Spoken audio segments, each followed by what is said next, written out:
తారీఖు అనుకున్నప్పుడు అందరూ ఏమన్నారంటే మీరు వస్తే ఇది మాకు ఈ రిలీఫ్ ఆపరేషన్స్కి ఇబ్బంది అయిపోద్ది, మాకు దయచేసి మీరు ఈ రిలీఫ్ ఆపరేషన్ మీరు అడ్డం అయిపోతారని చెప్పేసి వారి సూచన మేరకు నేను ఆగిపోవాల్సి వచ్చింది.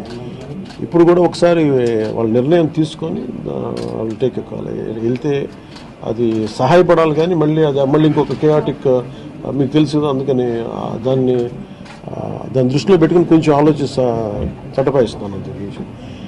లేదు కొంచెం ఇబ్బంది లేదంటే ముందు మెయిన్ అధికారులు పాపం గత 72 గంటల నుంచి వాళ్ళు నలిగిపోతాను నిద్రాహారాలు లేకుండా. సో వాళ్ళని దృష్టిలో పెట్టుకొని మళ్ళీ నేను వెళ్ళి సహాయపడాలి, కానీ మళ్ళీ అది అదనపు బరువు అయితే మళ్ళీ రెస్క్యూ ఆపరేషన్స్ ఇబ్బంది కలగకూడదని చెప్పి నేను దాన్ని దృష్టిలో పెట్టుకొని నేను స్వయంగా నేను పర్యవేక్షిస్తున్నాను.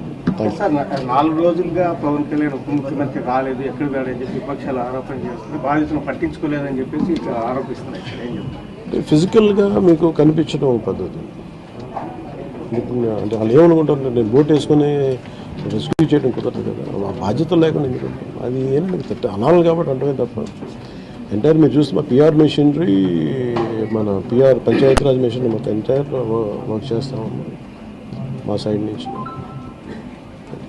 అంటే అట్లా కదా సార్, ధైర్యం చెప్పడానికి రాలేదని చెప్పేసి వాళ్ళు ఆరోపణ చేస్తున్నారు కదా, అది నేను అట్లా అనుకోవట్లేదు. అంటే ఏమైపోతుంది, ధైర్యం చెప్పడానికి వెళ్ళి ఒక్కసారి మీద పడ్డారు అనుకోండి, పరిస్థితులు ఎలా ఉంటాయంటే నేను మొన్న పింఛా డ్యామ్ దీనికి వెళ్ళాను, నేను వెళ్ళి సహాయ కార్యక్రమం అంటే నేను ఒక ప్రత్యేకమైన పరిస్థితిలో ఉన్నాను, అది మీరు అర్థం చేసుకోవాలి. ఇప్పుడు నేను వెళ్ళి కూర్చుంటే వెళ్ళిపోదని రెస్క్యూ ఆపరేషన్స్కి ఇబ్బంది కలగకూడదన్నది ఒకటే నన్ను ఆ సూచన ఒకటి నన్ను ఆపేదాను, అంతమించి వేరే అవ్వలేదు.